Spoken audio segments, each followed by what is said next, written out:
Hello, everybody. What is going on? In the last few days and weeks, we've gotten a ton of Switch 2 rumors, right? Now, we assume the next console is going to be similar to this one. It's going to be a hybrid console. It's going to be a Switch 2, a successor to this device, right? But there are a lot of rumors and a lot of strange rumors about this upcoming device right now. So let's dive into those and let's really talk about what is going to be likely. What is really the most likely option for what this console will look like, what it'll do, and what it will be capable of in terms of games, graphics, etc. So without further ado, let's get right into it.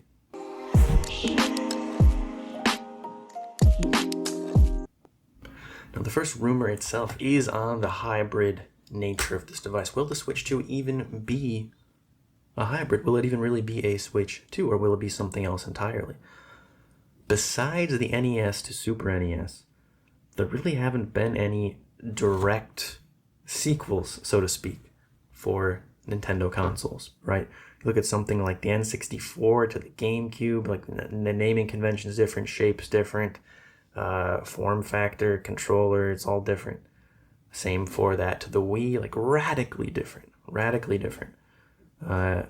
to Wii U, I guess you could say it's there, but even then they added a weird tablet and did all kinds of funny, goofy stuff.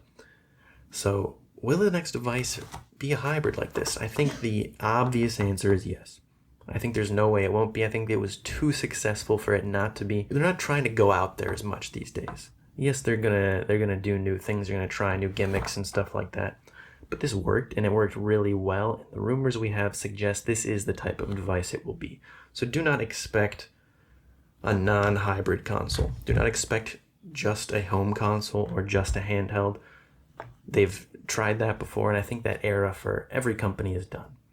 I wish it wasn't, but there's no reason to be making a home console and a handheld anymore when you can make all of your studios work on games for one system instead of two separate ones. We see Sony have that problem a lot with the PS Vita. They had some of their good studios making PS Vita games that just, they flopped. They didn't do well, right? And for them, that time was basically wasted. Where they could have been making a PS4 game or a PS3 game or, whatever else. So it's going to be a hybrid console. I don't think that's in doubt or in question at this point. Now, the next thing is about physical media, right? Everyone, myself included, we do not like this all-digital age we are being forced into. Now, there has been a lot of pushback against it. We see a lot of newer companies, whether you like them or not, or agree with them or not, like Limited Run and other brands that are, though I don't like some of their practices, they are trying to preserve physical media, not just physical media, but new releases on physical media. And while I respect that, I think we are going to get to a point where it's going to be almost all digital, and the only people who really buy the physical things will be collectors or like extreme enthusiasts, which I don't think is necessarily a bad thing. But people are worried that the next Switch, I don't think it will be completely, but people are worried there might be a SKU. So there'll be two SKUs of the console itself when it comes out. One that is takes cartridges like this here, Mario Kart 8, and one that does not. One that is all digital.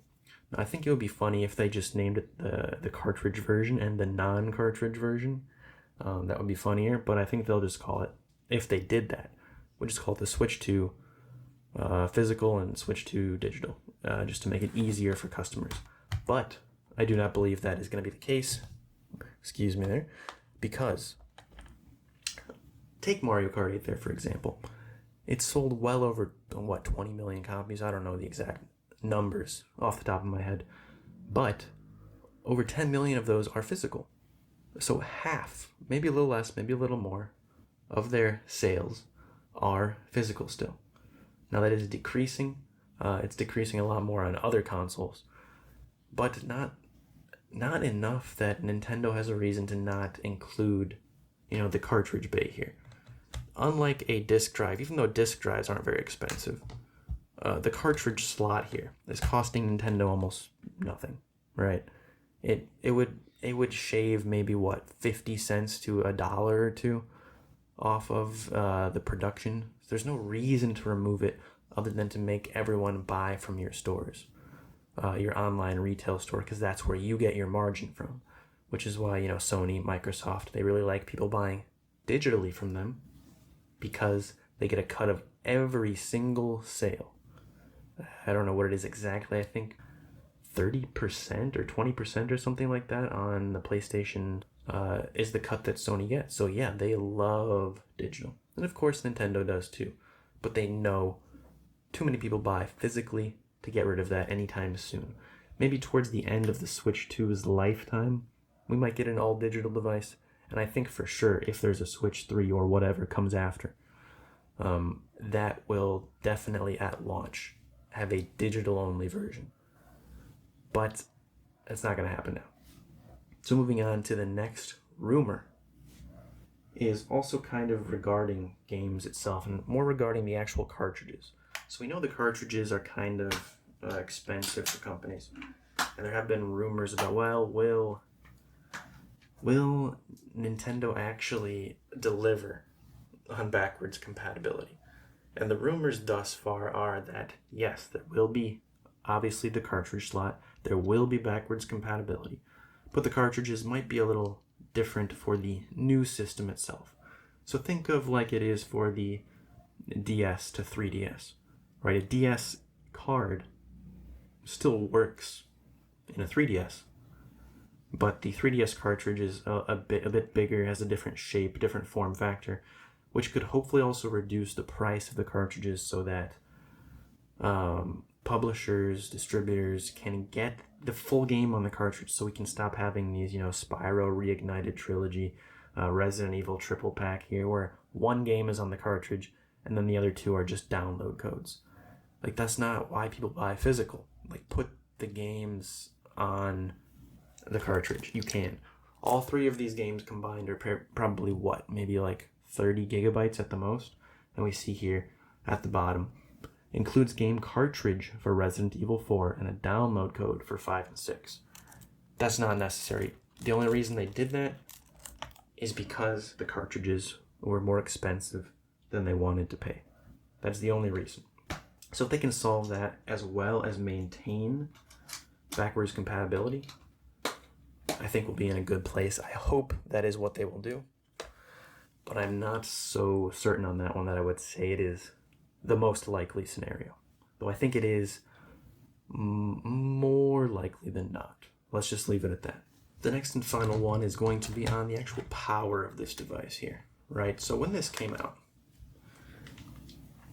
we knew it wasn't going to be as powerful as the PS4 or Xbox One X, Xbox One S, whatever.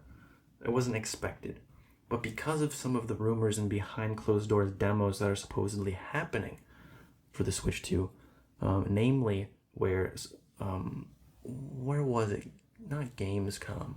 Tokyo Game Show, I think, where supposedly some people saw behind closed doors the Switch 2 running, if you remember that Unreal Engine demo of the Matrix that came out when the movie did. I don't remember what it was called exactly, but it had, ray tracing, looked crazy good and all that kind of stuff. It was really an on-the-rails kind of shooter thing where you could wander around, but people seeing that, they think, whoa, this thing could be as powerful as the PS5. And first of all, the PS5 is not very powerful in terms of hardware, at least in terms of available consumer PC hardware. But it's not going to be the new Switch. It's not going to be anywhere near as powerful as the PS5. Just because that was running doesn't mean it was running at a high frame rate. Doesn't mean it was running without using DLSS features, and you don't know what resolution it was running at. This screen here is 720p. Do I believe on the next iteration of this that the Matrix demo could run at 720p 30 FPS with a few light ray tracing features and extreme auto DLSS? Yeah, it could probably do that. It could probably do that. It could probably even do that at 60 FPS. But not without lots of help and not without a low resolution, right? So will it be more powerful? Yes, of course. Will we be able to play things like, get a Tears of the Kingdom Breath of the Wild version that's at 60 FPS, Yes. Will it be native 4K? People are saying it'll be 4K 60. I think some game, like if you go play, I don't know, here we got Kirby's Return to Dreamland Deluxe. That could run at 4K 60 on the next Switch, I think, no problem. Something like Breath of the Wild, Tears of the Kingdom, you can upscale to 4K. You can use DLSS to maybe reach it. But I don't think you're going to get native 4K in any even remotely intensive game. So don't expect that. But the upscaling, like checkerboarding, stuff like that, or even DLSS, will be fine. It'll be just fine. It'll look just fine for a console.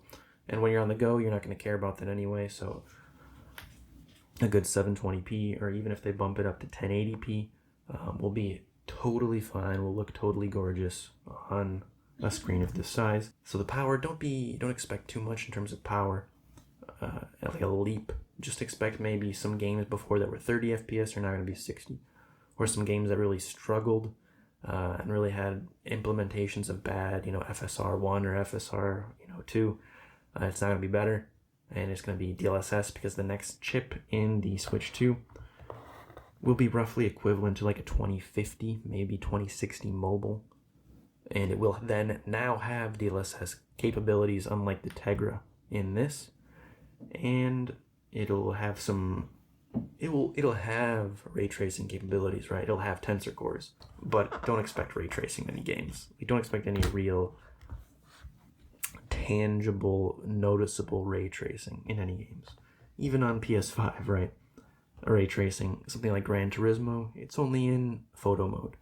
Even Forza Motorsport, which just came out, the ray tracing is only reflections on the cars. They got it to run on the actual race itself, not just in photo mode, but it's not very good. It's there, but would that look better or worse than just good artistically chosen and placed, lighting and reflections? I think if you can do full ray tracing, full global illumination, full all that stuff, go for it. It looks awesome. But there's something to be said still for the artistic rendering, right? And I don't think many of Nintendo's games really lend themselves to needing ray tracing at all. Not that they'll be capable of it anyway. But you think of something like, I don't know, Mario Odyssey. Was that game going to look a lot better with ray tracing, or will it just look kind of weird? This art style that is cartoony, bubbly art style with this super realistic lighting.